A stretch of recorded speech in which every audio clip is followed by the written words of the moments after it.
SensoCast, podcast da Senso Consultoria de Comunicação, para falar sobre jornalismo e comunicação corporativa em saúde, ciência e educação. Apresentado por Moura Leite Neto. Olá, eu me chamo Moura Leite Neto, sou jornalista, doutor em ciências e diretor da Senso Comunicação. Neste episódio do SensoCast, o tema é comunicação em saúde. O que muda entre o consultório e a mídia. Este é o episódio 42 do nosso podcast, que é dedicado a falar sobre jornalismo e comunicação corporativa de saúde, ciência e educação. A comunicação dos profissionais da saúde e dos cientistas circula por ambientes com diferentes dinâmicas. O consultório, onde prevalece a relação direta com os pacientes, os espaços de pesquisa, onde a precisão técnica é central, e a mídia, que é onde a informação precisa ser acessível, verificada e adequada ao tempo disponível. Cada um destes conceitos exige escolhas de linguagem, organização das ideias, consciência vocal, intenção comunicativa e preparo para lidar com públicos distintos. Para ampliar essa discussão, recebemos Leni Quirilos, fonoaudióloga com mestrado e doutorado em Ciências dos Distúrbios da Comunicação. Desde o ano 2000, Leni atua na Rede Globo de São Paulo e na Rádio CBN, onde é também comentarista da coluna semanal Comunicação e Liderança. Autora e organizadora de livros sobre comunicação, voz e liderança, Leni pesquisa e debate temas como linguagem simples, intenção comunicativa, diversidade, escuta, comportamento vocal e media training, incluindo a preparação de porta-vozes na saúde e na ciência. Leni, muito obrigado por aceitar o nosso convite aqui para participar do SensoCast, episódio 42. Eu gostaria de saber de você inicialmente sobre media training. Para quem não está familiarizado, é treinamento de mídia, de porta-vozes. Qual é o papel específico, Leni, da fonoaudiologia na preparação destes porta-vozes, especialmente quando falamos de profissionais das áreas de comunicação em saúde, ciência e educação? E mais uma vez, muito obrigado por estar conosco. Moura, eu que agradeço. É um prazer, uma alegria estar aqui com você. Parabéns pelo trabalho de excelência disseminando o conhecimento sobre a boa comunicação junto de uma classe que muitas vezes tem tantas coisas boas e algum tipo de dificuldade de expandir isso, de comunicar isso para as pessoas. Então é um prazer estar aqui. Bom, trabalho com Media Training é um trabalho de treinamento das pessoas para darem boas entrevistas, para terem bons retornos, e o fonoaudiólogo tem participado ativamente desses processos. A gente parte do princípio, Moura, de que quando a gente se comunica, a gente constrói percepção. Nós geramos na cabeça do nosso interlocutor uma ideia a nosso respeito. E sabemos que isso é especialmente importante por 3 razões. Primeiro, porque é algo que acontece muito rapidamente. É já nos primeiros segundos de contato que o outro gosta ou desgosta, confia ou desconfia. Segundo, é algo que acontece de forma muito inconsciente. O outro não sabe por que nem como, mas ele registra a impressão. E terceiro, assim que a gente gera o impacto, o nosso interlocutor reage a nós. Então, quando a gente considera um cenário de media training, é claro que o porta-voz, aquele que representa a empresa, ele tem que saber exatamente qual conteúdo ele pode abordar, que tipo de mensagem é interessante para ele, para a empresa, ou não, que tipo de coisa ele deve preservar. Só que o fonoaudiólogo vai atuar trazendo, além disso, essa questão da subjetividade que vai fazer com que ele gere uma impressão positiva ou negativa. E, consequentemente, isso vai interferir na resposta do jornalista. E eu quero te dar um exemplo real. Dia desses eu estava lá para atender um jornalista meu, ele entrou na minha sala, Moura, e ele falou assim: nossa, você não sabe o que aconteceu. Fui atender um porta-voz crachá alto pra caramba lá na empresa, mas Leni, você acredita? Ele estava tão inseguro que eu resolvi correr com a entrevista porque eu teria que consultar outras pessoas para confirmar. Moura, isso para mim é comunicação na veia e eu sempre faço a eles nesse momento, até para o aprendizado deles próprios, uma pergunta cuja resposta é sempre igual. Eu falo assim: é mesmo, cara? Você achou que ele estava desconfortável, inseguro? Por quê? E a primeira resposta é sempre: eu não sei te falar, eu senti. Então, Moura, existe uma subjetividade no processo de comunicação que deve ser conhecida pelo porta-voz. Porque a partir disso, ele pode ter uma resposta mais positiva do jornalista ou uma resposta negativa, como aconteceu nesse caso. E como isso é importante até para o desenvolvimento do próprio jornalista que eu acompanho, eu pedi a ele que fechasse os olhos e que procurasse trazer para a mente dele a imagem do porta-voz. E depois de alguns segundos, ele traz para mim: nossa, Lenice, já sei o que foi. Sabe aquela história que você sempre fala pra gente que a gente tem que olhar no olho da pessoa? Leni, ele não olhou para mim em nenhum momento. Ele respondeu as perguntas olhando para baixo, olhando de lado, olhando para cima. Então veja, Moura, um sinal não verbal, desvio do olhar, gerou na cabeça daquele jornalista uma impressão de que o cara estava inseguro e fez com que ele reagisse correndo com a entrevista. Matéria foi pro ar com 2 minutos e 10, você sabe que é uma baita matéria, um ótimo tempo. Sim. Entrou uma aspa de 8 segundos daquele porta-voz. Eu imagino que ele deve ter ficado incomodado, mas se eu tivesse a oportunidade, eu diria para ele: puxa, a culpa foi sua. Você tem que cuidar dos sinais que você emite no processo de comunicação. Daí a importância do media training. Com certeza. A comunicação em saúde, né, envolve muitos termos técnicos, protocolos, temas sensíveis. Como orientar esses profissionais a traduzirem, vamos dizer assim, entre aspas, né, a traduzirem essa linguagem técnica em uma linguagem mais simples, mais acessível para um público não especializado? Ótimo. Você sabe que esse ponto, na minha opinião, é o que mais diferencia o porta-voz da área de saúde, que as pessoas buscam bravamente, até se estapeiam para conseguir a entrevista, daquele que às vezes, Moura, tem um baita conhecimento, tem uma formação super sólida, mas não consegue se comunicar. A gente tem que levar em conta que quando a gente fala para a televisão, para o rádio, para a internet, a gente está lidando com um público que é bastante heterogêneo. A gente vai ter, muitas vezes, desde o analfabeto até o PhD. E quando a gente tem um público heterogêneo, a melhor forma da gente atingir é sendo simples. Quando eu falo em simplicidade, eu estou me referindo à simplicidade no conceito que o Leonardo da Vinci usava lá atrás, que ele falava que a simplicidade é o auge da sofisticação. Ou seja, eu tenho que ser capaz de traduzir claramente conceitos complexos e eu tenho que conhecer muito sobre esses temas para eu ser capaz de fazer essa tradução. Eu confesso a você que eu, particularmente, passei pessoalmente por um processo desses, porque eu fiz formação acadêmica, fiz mestrado, fiz doutorado, a gente começa a adquirir um vocabulário muito particular da área científica e quando eu comecei a me expor mais junto a pessoas que não eram da área, jornalistas, executivos das empresas e tudo mais, eu sentia que nem sempre eu estava atingindo. E teve um fato que aconteceu, que eu quero compartilhar aqui com você, com as pessoas que estão nos acompanhando, que para mim foi um divisor de águas. Eu atendia na época Heródoto Barbeiro, tá? E o Heródoto já tinha publicado alguns livros e na época ele publicou um livro sobre media training específico. Eu fui ao lançamento, claro, prestigiá-lo, comprei o livro, durante a fila dos autógrafos eu comecei a dar uma folheada e quando eu acabei a leitura do livro, me chamou a atenção, Moura, um capítulo que ele fez, onde ele sugeria a intervenção de alguns profissionais. Então ele falava algo como: puxa, se você dá entrevistas com frequência e acha que o seu sorriso não é tão bom, consulte um bom dentista, faça uma reabilitação oral. Se você sente que a tua postura precisa de ajustes, procure um fisioterapeuta, e assim foi. E ele não citava, Moura, em nenhum momento, fonoaudiólogo. E eu achei muito estranho, porque eu sabia que ele conhecia, ele era atendido, sabia da importância, e aquilo me chamou a atenção. Como eu tenho essa liberdade com ele, né? Eu me lembro que no momento seguinte que eu estive com ele, eu falei: puxa, que bacana, parabéns, gostei demais do seu livro. Deixa eu só te perguntar uma coisa. Eu falei: sabe aquele capítulo onde você fala dos outros profissionais, blá, blá, blá? Ele: claro, sei. Eu falei: Heródoto, por que você não fala de fonoaudiólogo? Moura, ele parou, olhou para minha cara e em seguida ele emendou com algo do tipo: ah, não falo porque a culpa é de vocês. Vocês não sabem falar de um jeito que as pessoas entendam. Nossa, Moura, isso para mim foi assim um choque total. E eu comecei a entender a necessidade e a urgência de eu ser capaz de traduzir esses conceitos de uma forma que fosse acessível. Para mim foi ótimo, eu comecei uma força-tarefa para me exercitar em relação a isso.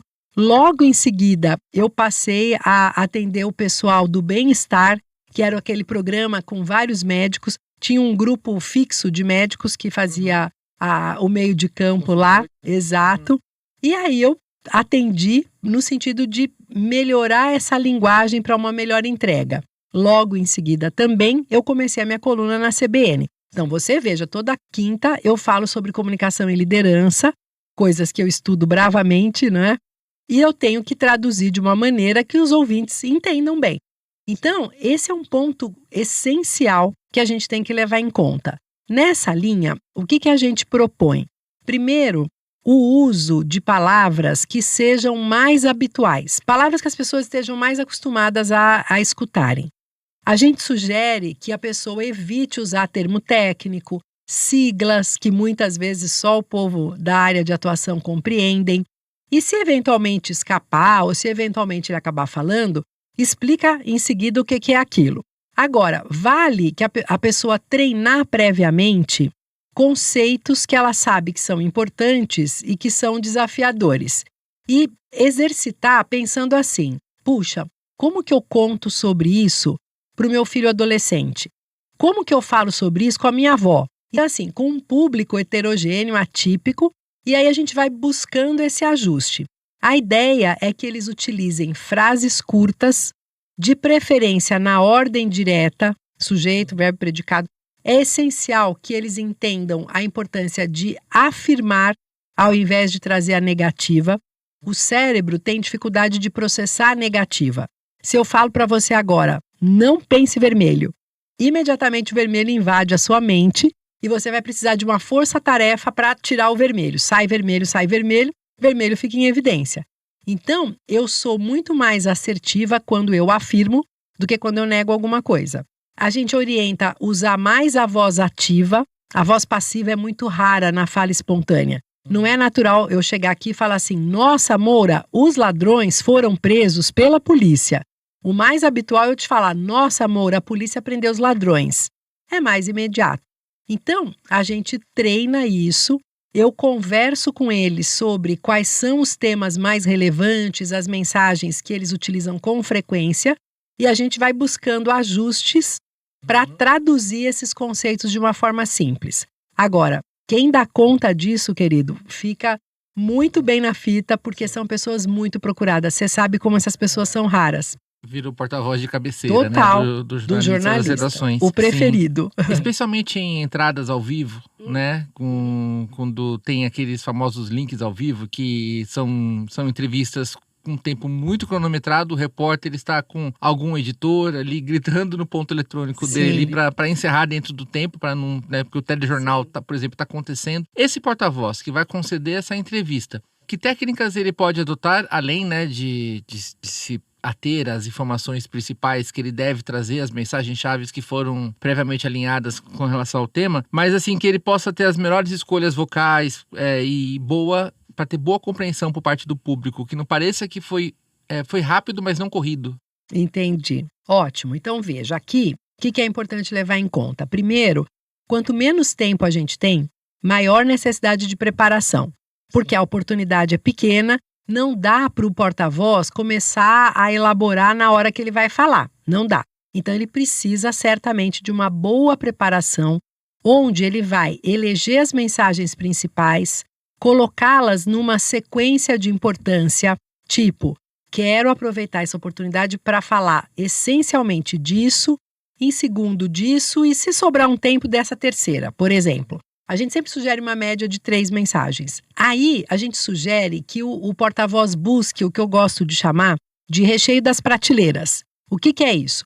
É interessante buscar dados, números, exemplos, analogias, histórias que possam embasar aquelas mensagens. E a orientação principal, do ponto de vista das mensagens, é que eles entreguem primeiro a mensagem principal e depois o recheio da prateleira. Às vezes o porta-voz se confunde aqui. Normalmente a pessoa da área de saúde tem uma característica mais analítica e é comum que ela abra uma resposta com algo como: veja bem, Moura, quando nós falamos sobre isso, blá, blá, blá, blá, blá, e aí a vaca vai pro brejo, como diz o outro. Já foram 30 segundos. Exato. Então, primeiro a mensagem principal e depois o recheio. Até porque, Moura, quando o sujeito traz algo bem consolidado, ele cria no outro um estoque maior de boa vontade para a pessoa continuar atenta e interessada. Isso facilita muito o processo da compreensão. Agora, ele tem que levar em conta que vai rolar um frio na barriga, e esse frio na barriga pode fazer ele falar correndo, pode fazer ele falar meio ofegante. Então, orientações práticas também para o início. Soltar o ar pela boca, contraindo o diafragma, inspirar profundamente 3, 4 vezes pertinho da hora H. E um ponto que é fundamental, o nervosismo trava a nossa boca. Quando a gente fala sobre tensão, a tendência é a gente falar quase sem abrir a boca. E aí ele vai gerar uma impressão de insegurança, vai parecer que ele não está lá muito convicto do que ele está dizendo. Então a orientação é foco na articulação. Fale de uma maneira caprichada, que mesmo que você tenha que acelerar um pouco por conta do tempo curto, você consegue se fazer entender claramente e, mais do que isso, o profissional gera uma impressão de solidez e de convicção. Leni, você trouxe aqui numa das suas respostas a questão de que você mesmo passou por essa experiência de perceber que a pessoa que recebia a sua mensagem não estava recebendo da forma como você gostaria, né? Achava Sim. mais assertiva. Isso acontece muito com médicos, Claro. né, com mediquês, com cientistas, com seus cientifiqueis. Como que eles podem trabalhar essa questão para que termos que eles acham que estão explicando bem, mas está tão introjetado nele, está tão presente no dia a dia dele, que não é tão simples para as outras pessoas ter essa própria autointerpretação daquilo que eles entendem como simples, mas nem sempre é tanto. Moura, aqui eu quero ressaltar só um ponto inicialmente. É muito comum que o profissional de saúde tema os seus pares, a avaliação dos seus pares. Não posso simplificar demais, né? Eu vivi isso direto no bem-estar. Por quê? A pessoa, quando eu sugeria que falasse, por exemplo, vou pegar da minha área, sobre voz, né? Quando eu sugeria algo do tipo, olha, quando você falar da corda vocal, e aí a pessoa falava assim, Leni, prega vocal, né? Eu falava, eu sei que é prega vocal. Só que você está falando, não é para sua banca de doutorado, não é para os seus colegas no congresso. Você está falando para um grupo muito heterogêneo. Se você falar prega vocal, a pessoa não vai entender. Nós vamos ter que usar a expressão mais habitual do leigo, que é corda vocal, por exemplo. E eu senti às vezes, sabe, assim, uma coisa de incômodo, tanto pelo julgamento dos pares, que é algo muito presente. Para você ter uma ideia, eu vou conversar no congresso de fono agora, na semana que vem. Eu vou falar sobre o medo de falar em público dentre os profissionais de saúde. E esse medo é maior quando a pessoa fala para pares, quando existem pessoas da sua área de atuação por perto. E quando isso vai para a televisão, para o rádio, claro que ela está falando também para colegas, não é? Porque é um público bastante amplo mesmo. Então existe um pudor, que eu sempre chamo a atenção e falo assim, o que você quer? Você quer impressionar teu orientador? Você quer impressionar os teus colegas ou você quer fazer uma entrega de impacto tão importante e tão grande? Então, às vezes, a pessoa, não, é verdade, o que eu quero é me fazer entender mesmo. Então, esse é um primeiro ponto. Segundo, é muito comum também, Moura, que o profissional de saúde, às vezes inseguro pela questão da entrevista, ele se apoie no tecnicês dele, no tecniquez, né, dele, para se proteger. É como se ele usasse aí uma couraça para se expor menos. Então, eu considero um primeiro ponto essencial trazer a clareza do que ele quer, de qual é o objetivo dele. Não, Leni, peraí, na época eu brincava que tinha uma propaganda lá que dizia que a TV era assistida por 100 milhões de uns, né, na época. E eu dizia, você quer falar para tua banca ou para 100 milhões de uns? Só que se for para 100 milhões de uns, eu vou ter que ajustar. Então, primeiro, lidar com essa pseudo-rejeição, com esse pezinho atrás que o profissional tem. Fazê-lo entender, inclusive, que naquele momento ele está numa atitude nobre de disseminar um conhecimento mega útil que ele desenvolveu por meio de um estudo científico, por meio da observação, do trabalho dele como cientista, e que é fundamental que as pessoas tenham acesso a isso. Trabalhar esse objetivo, trabalhar essa consciência da tendência pé atrás que eles têm é essencial. Considero que é um primeiro grande ponto. Segundo, é fundamental também que o profissional da área de saúde dê atenção para uma coisa, Moura, que a gente tem negligenciado demais na vida que a gente leva hoje, que é a escuta. Você escutar e você procurar entender aquilo que o outro está percebendo sobre o que você falou é essencial. E quando eu falo escuta, não estou me referindo apenas à escuta auditiva do que você está falando para mim. tem a ver com uma escuta mais ampla dos sinais de comunicação que você emite. Então, se você é um jornalista e eu estou te dando uma entrevista, eu tenho que ser capaz de observar, por exemplo, que quando eu toquei em tal tema, você fez uma cara de interrogação para mim. E aí eu devo repetir o conceito de uma outra forma para buscar te atingir. Eu tenho que estar atenta também para observar que quando eu toquei em determinado ponto, você arregalou os olhos. Puxa, esse tema interessa para ele. Eu vou dar mais exemplos a respeito disso. Eu digo que o médico, o profissional de saúde, quando vai dar uma entrevista, ele tende a ficar, adoro essa palavra, muito ensimesmado. Então ele está lá conversando com ele próprio. O que eu vou falar? O que eu vou falar depois? O que eu vou dizer primeiro? Como que vai ser? Que palavra que eu vou utilizar? E quando ele faz isso, quando ele age dessa forma, ele perde uma possibilidade maravilhosa de interação com o outro. Então eu sempre digo a eles, cuidado. No processo de comunicação, o foco é o seu interlocutor, não é você. Coloque os olhos sobre o seu interlocutor. Observe as reações do seu interlocutor, que é a história da escuta ativa e interessada. Vale, inclusive, numa prévia, quando for possível, que o profissional de saúde converse com o jornalista, explique inicialmente de uma forma mais ampla, pergunte mesmo se ficou claro, se tem a ver com a busca dele, que tipo de coisa ele teria curiosidade de conhecer melhor. Porque quando eles têm a oportunidade de fazer essa conversa prévia, na hora H ajuda demais. Você já sabe o que você está tendo aí de retorno em relação a isso. Agora, vale o exercício, sim, de previamente você procurar explicar o que você pretende para pessoas diferentes. Porque aí você pode ter feedbacks sólidos, interessantes.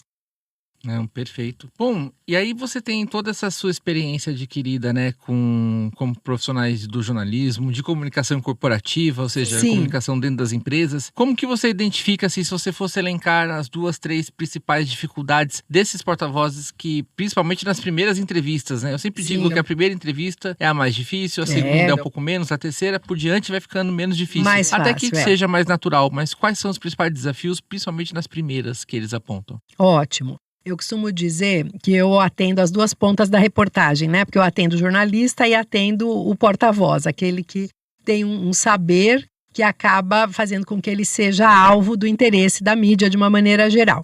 O que me chama bastante atenção?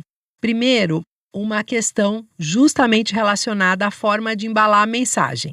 Então eu noto muito essa tendência. Às vezes a pessoa fala de uma maneira que a gente não consegue entender. Eu ainda brinco com eles, eu falo, olha, eu sou até que razoavelmente inteligente para entender esse tipo de coisa, porque eu também atuo na área de saúde. Se eu não fui capaz de entender, o povo não vai entender com toda a certeza do mundo. Então a gente vai, em primeiro lugar, um grande entrave é essa habilidade de simplificar. Entendo como um grande entrave. Segundo, são os sinais psicobiológicos aí do estresse. Porque, querendo ou não, Moura, se trata de uma situação relevante de exposição. Nossa, você está tendo a oportunidade de falar para muita gente numa condição que pode ser replicada, que a gente pode gravar, registrar, encaminhar. Então, é uma baita responsa. E é natural que o porta-voz tenha a noção de como ele pode lidar com isso. Por quê? O nervosismo pode fazer ele parar de articular. E a articulação é diretamente relacionada à credibilidade. Eu costumo dizer que a gente acredita mais em quem fala melhor articulado, não é? Pode alterar a respiração e ele pode ter uma fala afobada, entrecortada. Pode afetar a produção da voz, que passa a ficar trêmula. E se eu ouço uma pessoa falando com uma voz trêmula, eu desconfio. Opa, não está tão seguro, então não deve estar sabendo muito bem o que ele está dizendo. Então, o primeiro fator é a organização da mensagem. O segundo é a gente lidar com estratégias claras para melhorar os ajustes do impacto do estresse, que a gente tem que aceitar como algo natural, que vai rolar. É até positivo. Eu costumo dizer que quando você vai dar uma entrevista, você tem que estar mobilizado pelo estresse, idealmente, porque um estresse bem conduzido, bem regulado, traz pensamento mais ágil, memória mais aguçada, maior prontidão de resposta. Falar com alguém que está meio lesado lá, que tomou um ansiolítico ou coisa que o valha, pode ser muito prejudicial. A pessoa perde a capacidade de proação. E aí é ruim, tá? Agora, por outro lado, o estresse tem sinais psicobiológicos como respiração mais curta, tendência do frio na barriga, perna bamba, uma postura mais encolhida, e esses precisam ser conhecidos pelo profissional para que ele possa desenvolver estratégias e ferramentas para lidar de uma forma positiva, cuidando da respiração, da articulação, da projeção da voz, da ressonância. Ao longo dos anos, né, nas últimas 2 décadas, vamos fazer um corte assim, né?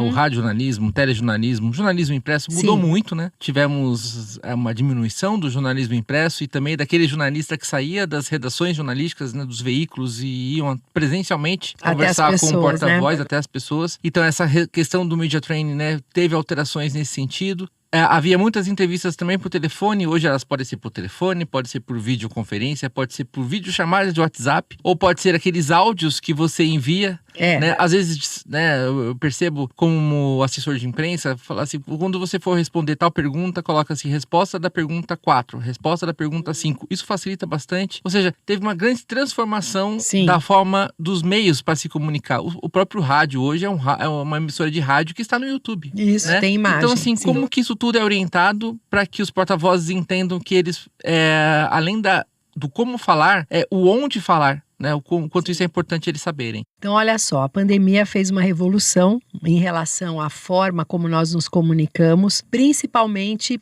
em pessoas da área de saúde que durante a pandemia tiveram que se expor muito e falar muito, porque a população obviamente precisava de orientação. Então, tem alguns pontos que são relevantes, porque inclusive tem algumas coisas que vieram para ficar. Essa possibilidade de você gravar uma entrevista no YouTube não, pelo Skype ou pelo próprio WhatsApp e tudo mais, é algo que a gente não vai abrir mão mais. Por quê? As pessoas hoje, as empresas de comunicação podem ter acesso a pesquisadores que estão longe, lá nos Estados Unidos, em outros centros de pesquisa, de estudo, pode haver uma interação maior. Então, a gente tem que, em primeiro lugar, considerar que isso veio para ficar. Segundo, Moura, é assim, eu disse que a gente constrói percepção, né, quando a gente se comunica.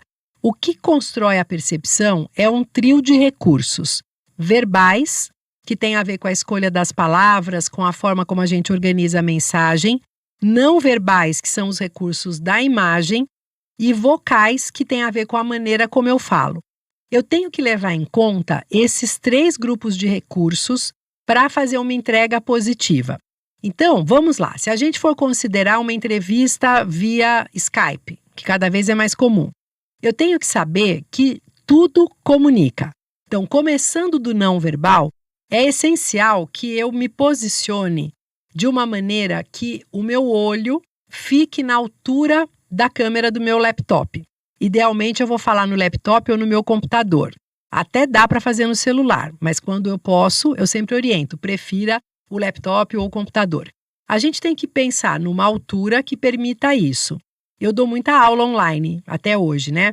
E assim, eu tenho, quando eu faço de casa ou do consultório, eu tenho uma pilha lá de livros determinados que eu utilizo para manter a altura que eu quero. Então eu digo para ele, você vai ter que dedicar alguns minutinhos aí antes da entrevista para ajeitar isso bem. Porque é aquilo que nós até brincávamos um pouco antes, enquanto você estava ajeitando aqui para a nossa gravação. A perfeição mora nos detalhes mesmo, tá? Então, ajeitar de maneira a ter a câmera do instrumento na linha dos seus olhos. Isso é essencial. Segundo, buscar uma iluminação que seja frontal. Evitar a luz atrás. A luz atrás deixa o rosto da pessoa manchado por conta da incidência aí do foco de luz. Então, uma luz frontal é essencial para a gente garantir que a pessoa vai ser bem percebida. Levar em conta que tudo que tem aqui comunica.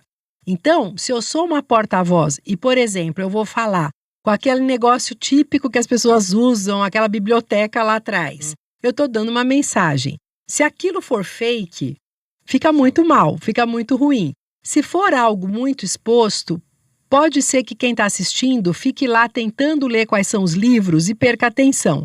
Então, eu sempre sugiro que seja uma coisa mais distante. Calcular uma distância de pelo menos 1 metro, o braço aberto, da pessoa em relação ao fundo. Se você coloca, por exemplo, se tem lá atrás porta-retratos com pessoas da sua família, você está sinalizando que você é um cara família pra caramba.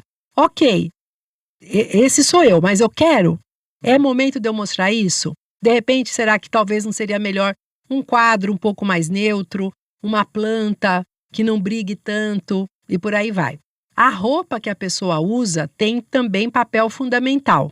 E aí a gente tem que tomar cuidado com pequenas estampas, que podem dar aquele efeito de desenho animado, né? Parece que aquilo fica tudo tremendo, movimentando, dificulta.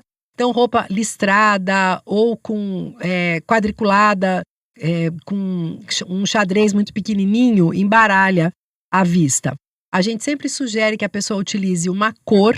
É muito mais interessante do que você ir para os extremos, o preto ou o branco.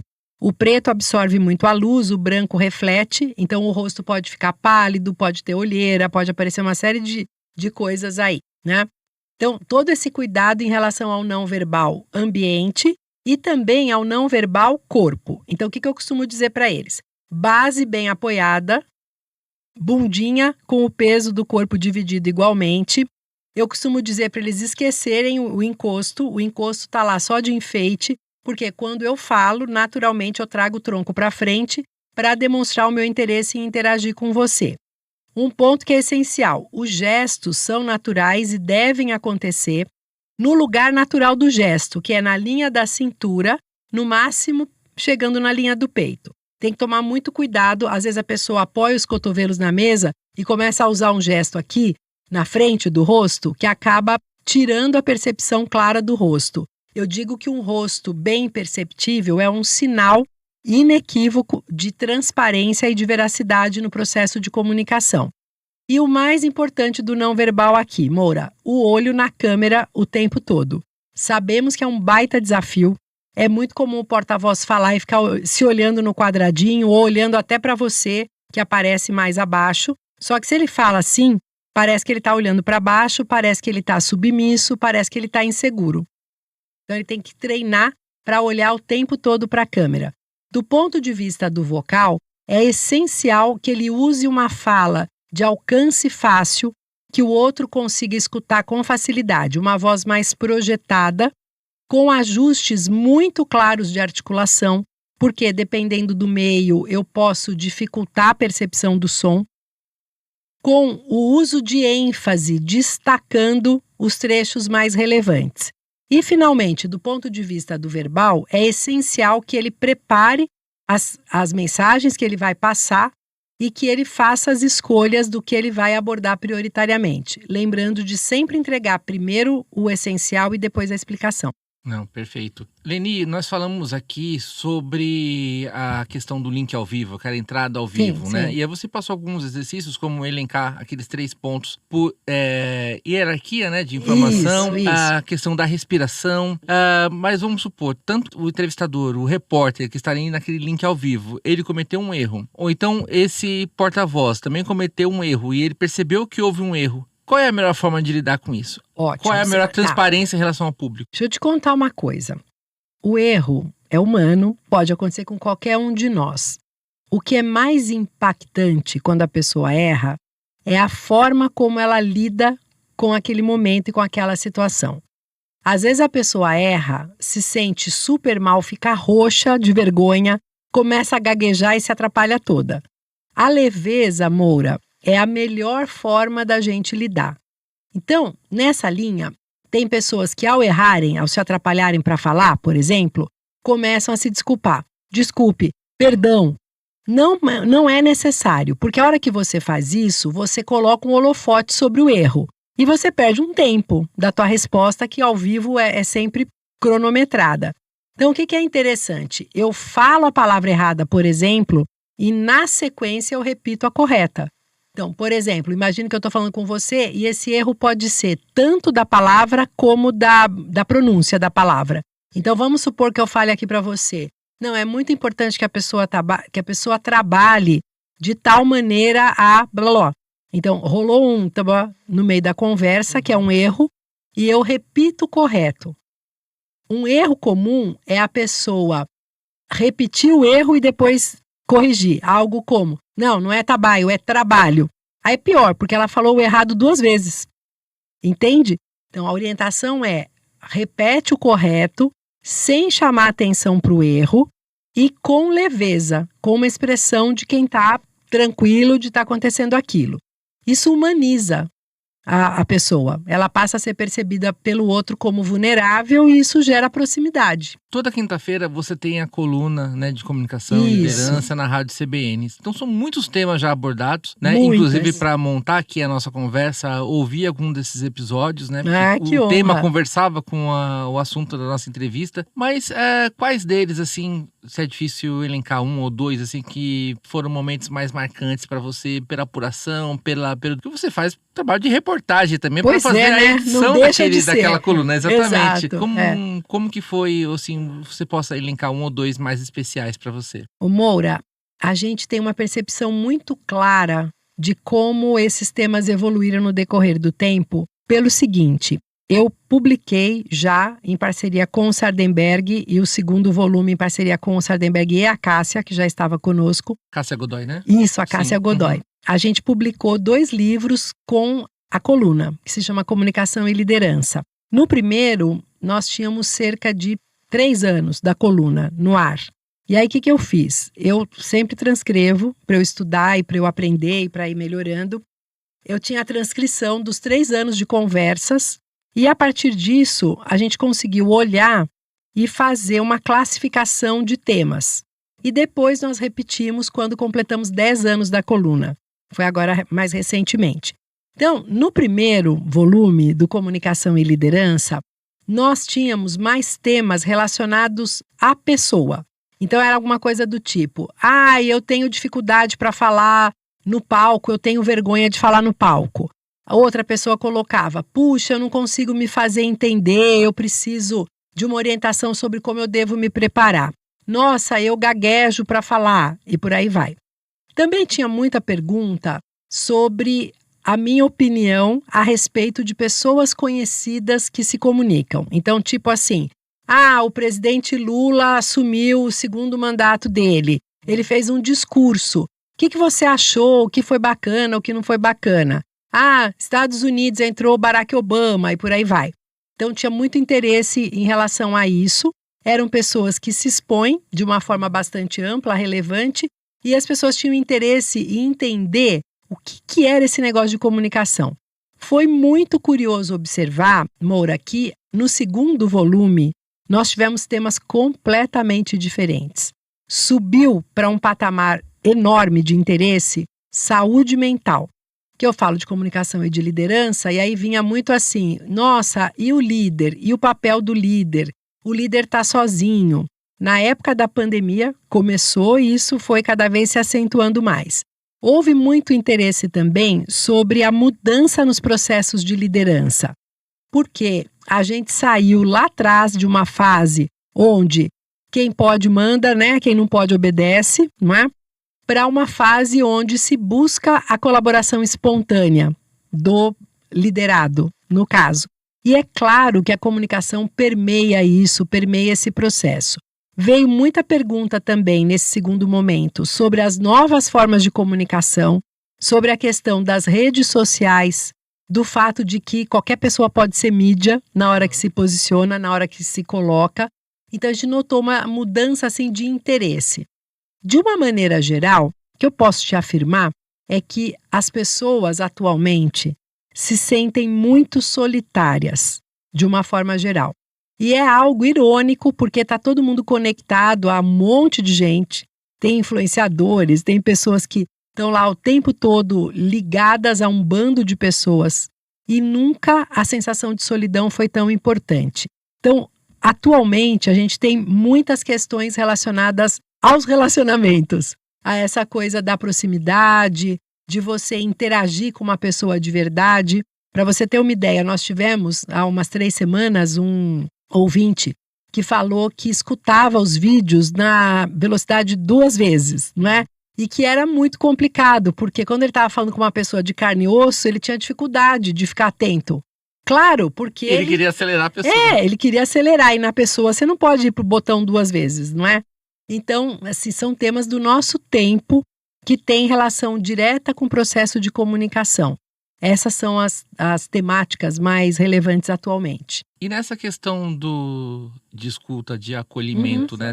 É um aspecto que a gente percebe muito hoje na relação médico-paciente. Nossa, né? demais, sim. Está se havendo muito essa perda e uma das suas colunas abordou isso, né? A importância dessa boa comunicação com os pacientes e dependendo da doença que envolve todo um aspecto emocional que impacta conversar com a família também. Como trazer esse conceito, né, hoje com essa medicina cada vez mais fast food, né, e tecnológica, mas até de agilidade das consultas também, né? Aquela coisa do médico despender um tempo mesmo de fazer uma boa anamnese, de poder tocar no paciente, de olhar no olho do paciente. Hoje ele olha para a tela do computador, né? Pede o exame, né? Muitas vezes nem examina o paciente. É muito surreal. Meu filho é médico, ele fez nutrologia, fez medicina do esporte, e eu sempre falo muito isso com ele, sabe? Da necessidade, da importância de manter esse relacionamento humano. A gente sabe, Moura, o tanto que a pessoa fragilizada por uma dúvida, por um medo de estar com alguma doença, quando ela procura o médico e ela sente o acolhimento, é como se o tratamento já começasse lá, naquele bom dia, boa tarde que o paciente dá para ela na hora que ela chega, não é? Então, você tem toda a razão, é algo que está faltando e eu sempre que eu tenho oportunidade, eu chamo a atenção dos profissionais de saúde para resgatarem esse contato humano, olho no olho, acolhimento, ouvir com atenção. Você sabe que tem um estudo que comparou, o número de intervenções que o médico fazia durante uma anamnese, ou seja, ele estava lá fazendo a entrevista com o paciente para conhecer como que ele estava se sentindo e em 2012 o médico interrompia o paciente a cada 48 segundos. Compararam com 2022, 10 anos depois. O tempo de interrupção caiu para 12 segundos. A cada 12 segundos o médico interrompia a história do paciente para fazer uma pergunta, para direcionar. Então, veja, é uma pessoa que não está se sentindo escutada, certamente, não é? E aí, quando esse médico, como você falou, nem olha para ela, está lá digitando no computador, depois pede um exame e manda ele voltar, sem tocar a pessoa, sem examinar, essa pessoa se sente mal atendida. É algo essencial. De fato foi. E foi. A boa comunicação pressupõe uma interação clara que consiste em se expressar e em escutar. São os dois lados. Eu tenho que ter espaço aqui para me expressar com você, para escutar o que você está me falando e para sentir que você está me escutando. As pessoas que forem para esse nível de relacionamento na área de saúde, elas vão mega se destacar. Vai ser aquele médico que todo mundo vai querer consultar e tudo, e a gente sabe o tanto que isso é relevante. A tecnologia traz uma condição maravilhosa de você ter acesso a informações, a um conhecimento mais vasto, que você pode dar uma pesquisada. Agora, nada vai substituir a interação humana. Isso é essencial. E se essa interação, Moura, acontece por meio de uma consulta virtual, por exemplo, como é muito presente ultimamente, você vai ter que compensar a falta da proximidade demonstrada por meio da sua expressão. A comunicação tem dois grandes pilares, a expressão e a demonstração. A expressão é terreno do verbal e a demonstração é terreno do não verbal e do vocal. Se eu estou no contato aqui com você, eu posso te olhar, usar um sorriso, me aproximar, eu posso tocar você enquanto estamos aqui. Demonstração clara do meu interesse de estar próxima. Se eu não tenho isso, porque eu estou falando com você por meio de uma tela, eu vou ter que compensar com uma expressão mais clara. Então, quando teve a pandemia, por exemplo, uns 5 ou 6 laboratórios me contrataram para orientar os médicos que fariam atendimento online. E uma das coisas que eu chamei bastante atenção foi o seguinte: o que eu não consigo demonstrar, eu tenho que compensar expressando melhor. E aí eu sugeri coisas simples como, a hora que o paciente entra no contato com você, verbalize a sua satisfação de estar lá com ele. Ô Moura, que bom, estou contente de estar podendo conversar aqui com você, seja bem-vindo. Por que você não pode falar seja bem-vindo no online? Se você fala no teu consultório, demonstra no seu consultório, não é? E trazer sempre, puxa, eu percebo que esse sintoma está te deixando muito preocupado. Deixa eu te ajudar aqui. E verbalizar mais o sentimento, uma forma poderosa de você compensar a falta da demonstração. Perfeito. Nós temos na comunicação, principalmente uma comunicação de rede, né? Um telejornal de repercussão nacional, a questão do sotaque das marcas regionais, assim, tem uma predominância, muitas vezes, uma linguagem mais paulista, até mais do Rio de Janeiro, né? Embora muitas vezes isso está com certo, vamos dizer assim, um verniz de neutralização de sotaque, né? Mas muitas vezes é para chegar o mais próximo daquilo que as pessoas estão mais acostumadas em rede nacional a ouvir, né? Queria entender no sentido de que o quanto isso pode ser uma agressão a umas pessoas de outras regiões. Claro. Né? Por exemplo, nós naturalmente falamos nordestino, nortista, sulista, mas as poucas pessoas, por exemplo, conhecem o termo sudestino, né? Que se refere a uma região. Ou seja, sim. Existe um preconceito regional no país. Até que ponto pode ser considerado uma agressão? E como trabalhar isso para que as pessoas que são de outras regiões tenham menos sotaque, mas sem perder essa característica regional? E agora, pensando na comunicação regional, o quanto é importante que se entreviste porta-vozes locais, até para essa identificação, né? Essa identificação na fala também está presente. Bom, primeiro, Moura, eu fico muito feliz de te contar que isso mudou muito, vem mudando muito no decorrer do tempo, e a gente está na época do triunfo da autenticidade. Gosto muito disso. Então, tinham coisas lá atrás que acabavam trazendo essa ideia, essa condição. Puxa, se eu quero fazer sucesso, eu tenho que mudar a minha maneira de falar em relação ao sotaque, ao regionalismo. E hoje isso está absolutamente de lado. O que eu entendo que é importante? A fala, para atingir bem o outro, principalmente no meio de comunicação, ela tem que buscar eliminar ruídos. Então, se eu tenho, na minha maneira de falar, um uso muito exagerado de sotaque ou regionalismos que fazem sentido para o meu pessoal, mas não para outros. A gente viveu muito isso com a história do Rio Grande do Sul, onde teve lá aquela tragédia climática toda, né, que prejudicou tantas pessoas. Entrou muita gente de lá. E era comum que a pessoa, às vezes, utilizasse alguma palavra que a gente não entendia, que não fazia muito sentido no restante país. Aí é um ruído de comunicação. A pessoa tem que ser orientada a utilizar um termo mais universal, digamos assim, mais nacional. Agora, pequenas características de sotaque que fazem com que a gente perceba que a pessoa é do norte, do nordeste, do Rio Grande do Sul e etc., ok, tranquilo, desde que não seja exagerado, porque quando é exagerado, aquilo passa a chamar mais atenção do que o conteúdo que a pessoa está abordando. Agora, eu falo triunfo da autenticidade porque alguém que fala se policiando demais perde a autenticidade. Não é legal. Então, hoje existe essa liberdade em todos os meios, tá? Na televisão, no rádio, você pode observar. A gente identifica o jornalista que é do interior de São Paulo, a gente identifica o jornalista que é do Rio de Janeiro, do Nordeste, do Sul. Tranquilamente, isso é bom e é positivo. Eu entendo que isso é essencial. Agora, eu devo buscar identificar se tem características na minha fala que chamam mais atenção do que o conteúdo. Aí eu devo ajustar, senão vira um ruído mesmo.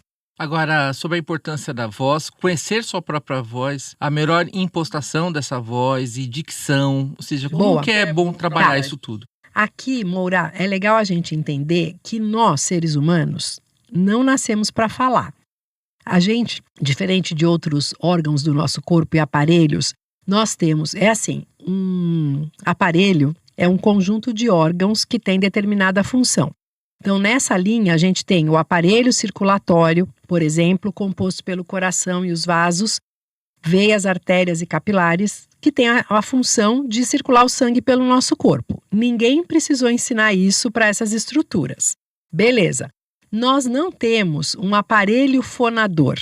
O que aconteceu é que, com a evolução, nós passamos a utilizar estruturas de dois aparelhos distintos, o respiratório e o digestório, para a função fonatória. Então, por exemplo, eu falo movimentando a minha boca que nasceu para digerir comida. Eu falo vibrando as minhas cordas vocais, que na realidade são parte do aparelho respiratório, e servem para evitar a entrada de corpos estranhos lá no meu pulmão. E por aí vai. Então, nós todos, ao desenvolvermos a fala, nós passamos por um processo de adaptação. Nem sempre essa adaptação acontece da melhor forma, da melhor maneira.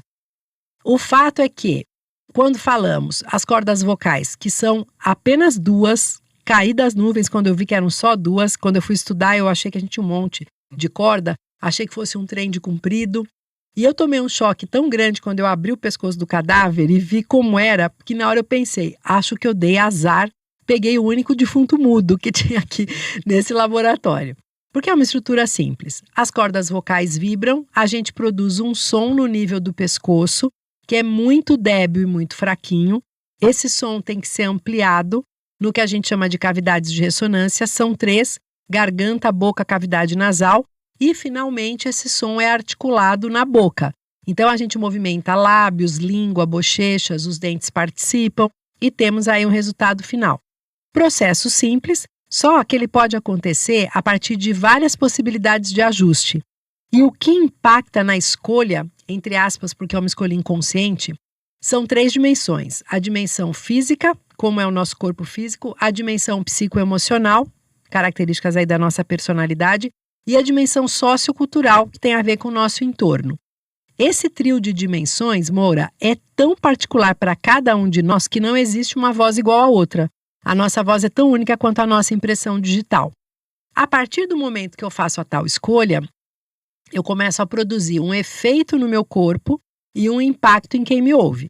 Então, veja, eu escolhi, entre aspas, utilizar as 3 cavidades de forma equilibrada e eu faço uma articulação bem ampla, bem precisa.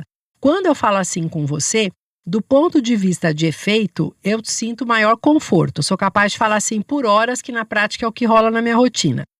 Agora, o impacto em você é de que eu pareço segura do que eu estou dizendo, pareço confortável na situação de comunicação, pareço envolvida, entusiasmada. Faz sentido?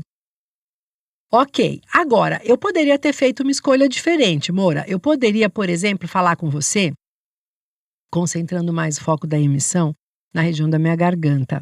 É o meu mesmo corpo que está falando assim com você. A hora que eu falo assim, do ponto de vista de efeito, eu vou começar daqui a pouquinho a sentir um certo cansaço, porque eu estou sobrecarregando a garganta e eu não estou acostumada. Mas repare como eu pareço diferente agora. Pareço mais séria do que antes, pareço mais distante, menos entusiasmada. E por aí vai. Parece mais cansado em uma entrevista de madrugada, né? Por exemplo. E a gente acaba impactando o outro. Eu costumo dizer que a comunicação contagia. E é forte isso. Então, veja, muitas vezes, por N razões, puxa, o cara começou a trabalhar muito cedo, sentiu que tinha que passar firmeza, ou eu vou ser uma jornalista novinha, e eu sei que eu tenho que passar credibilidade. Às vezes a pessoa começa a usar um padrão diferente do habitual para buscar esse tipo de resposta. E muitas vezes ela entra num ajuste de desequilíbrio que pode lesar estruturas, alterar.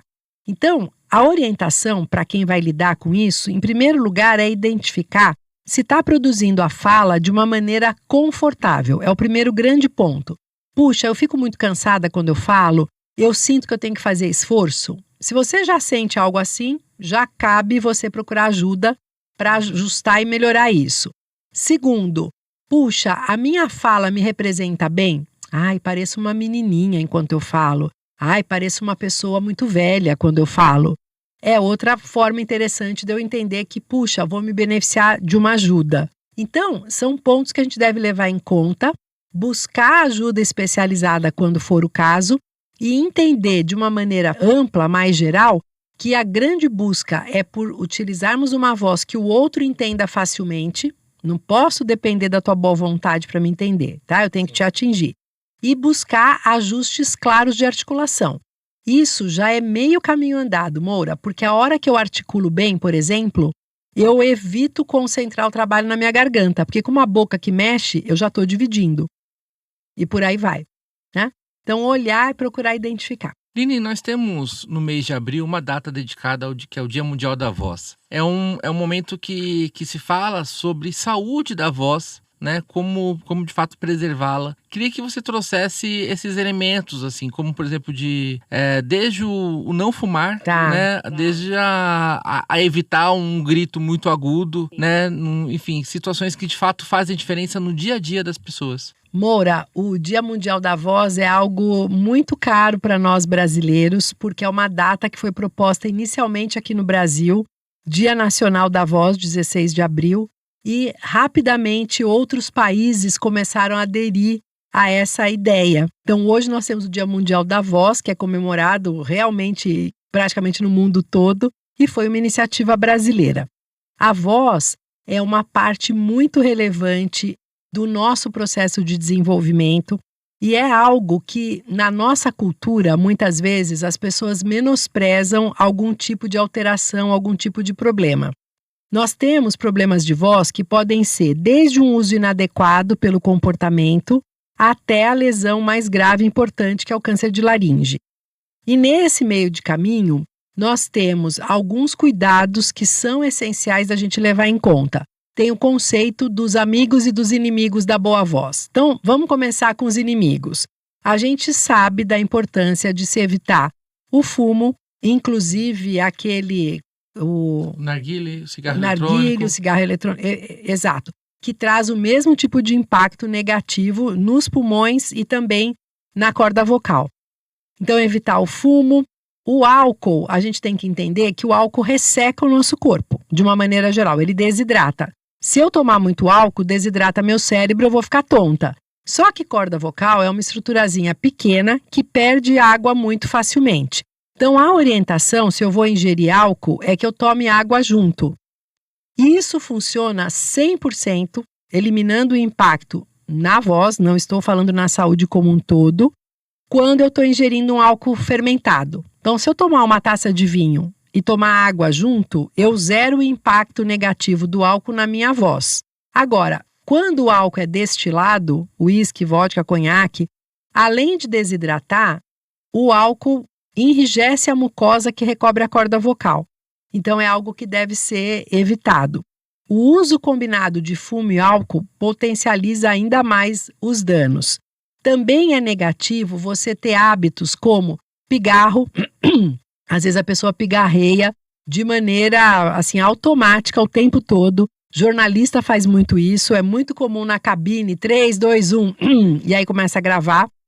Cada pigarreada, amor, é uma trombada de corda vocal. É algo que deve ser visto com cuidado e evitado. Também é importante evitar gritar, falar muito alto. É mais interessante você se aproximar da pessoa, tocar a pessoa para que ela te veja, se de repente vocês estão num show ou em algum ambiente onde tem muito ruído.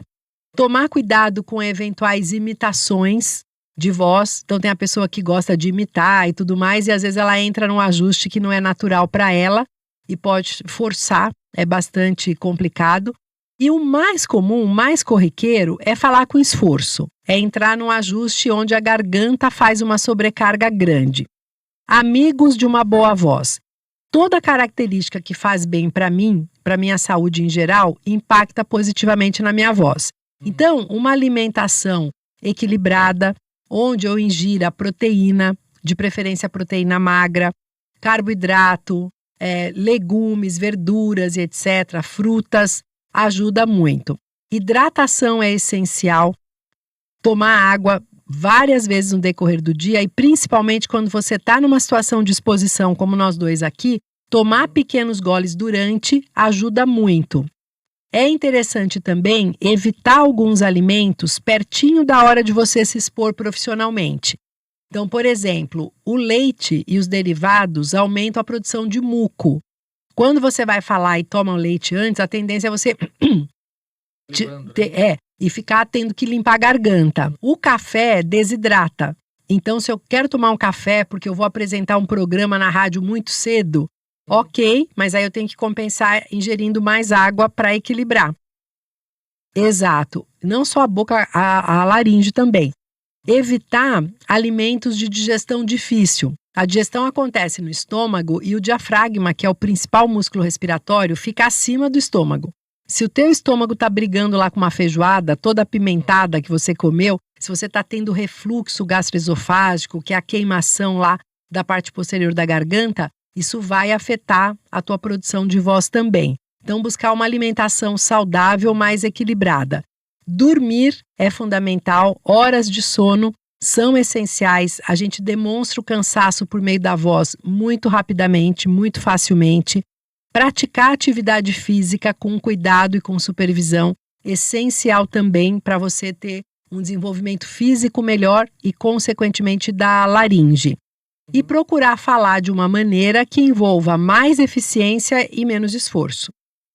Leni, para encaminharmos aqui para o nosso encerramento, gostaria que você, olhando para o futuro, né, imaginasse ali os 3 cenários, né, de o comunicador, o cientista, mas aí dentro desse cientista, o médico que faz ciência, esses que falam, né, de uma maneira, um pesquisador que faz de uma forma mais complexa, e a sociedade. Como que esse diálogo entre esses 3, você faz o diagnóstico hoje e aquele que você espera que seja daqui 5, 10 anos? Olha, Moura, eu entendo que se trata de uma necessidade aí urgente de interação.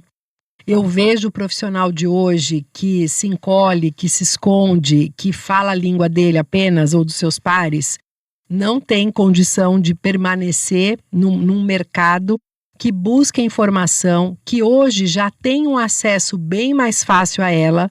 Antigamente, o cara dependia da orientação do médico, do diagnóstico do médico, da explicação do médico. Hoje, qualquer um de nós pega um exame e dá uma gugada básica, chama lá o ChatGPT para ter a informação que ele precisa. Então, o profissional de saúde hoje, ele tem que ir muito além da informação. Ele tem que entender que, em primeiro lugar, essa informação deve partir dele, deve ter qualidade e deve ser acessível. A gente observa hoje profissionais que fazem isso com maestria e não à toa são super procurados pela mídia de uma forma geral, o que reforça essa necessidade e essa urgência da pessoa se ajustar. Entendo também que o profissional que utiliza inteligência artificial com inteligência humana sai à frente também, consegue se colocar de uma maneira boa, e até aquele que considera a importância do relacionamento humano, cuja base é a boa comunicação. Esse é o cara do presente e do futuro que vai se manter e que vai cada vez ser mais necessário. Leni, muitíssimo obrigado por estar aqui como nossa convidada, nossa entrevistada desse episódio do SensoCast. Algo mais que você gostaria de acrescentar? Moura, eu tenho usado uma expressão recentemente que eu entendo que traduz muito bem o que deve ser a nossa busca. Eu digo que a gente deve buscar uma comunicação que seja efetiva e afetiva. Ela é efetiva na medida em que eu consigo traduzir de maneira clara o que eu penso, no que eu acredito, o que eu espero do outro. E ela é afetiva quando eu consigo demonstrar o meu desejo genuíno de estar próxima de você, de me fazer entender por você, de estabelecer um estreitamento aí do espaço onde nós estamos, uma comunhão mais próxima. Entendo que quando o profissional de saúde ou qualquer pessoa consegue colocar efetividade e afetividade na mesa, na sua forma de se comunicar, ele fica imbatível. E acredito que essa deve ser a nossa busca. Eu te agradeço muito a oportunidade de estar aqui, agradeço o convite, agradeço as pessoas que estão nos acompanhando e vamos junto aí disseminando boas práticas de comunicação, porque elas são essenciais. Vamos nessa. Muito obrigado, Leni. Um abraço. Obrigada. E assim encerramos este episódio do SensoCast. Conversamos com Leni Quirilo sobre comunicação aplicada à saúde, ciência e educação, abordando temas como linguagem simples, escutativa, comportamento vocal, preparo de porta-vozes, relação entre profissionais da saúde e imprensa, participação de cientistas em entrevistas e a importância de ajustar a comunicação a diferentes ambientes. Nos acompanhe nas mídias sociais e em nosso site, Senso Comunicação, sem cedilha e sem tio, Senso Comunicação, cacau.com.br. Nós, da Senso Comunicação, em parceria com o Estúdio Banca Podcast, produzimos podcasts e videocasts nas áreas de saúde, ciência e educação. Se você quiser produzir o seu podcast conosco, envie sua mensagem para contato@sensocomunicação.com.br. E não se esqueça de ouvir os episódios anteriores e seguir nossos perfis. O SensoCast está nas principais plataformas de podcast e no YouTube, sempre com um episódio novo todos os meses. Um grande abraço e até o próximo episódio. Este podcast é uma produção Senso Consultoria de Comunicação e Estúdio Banca Podcast. Apoio Banca de Conteúdo.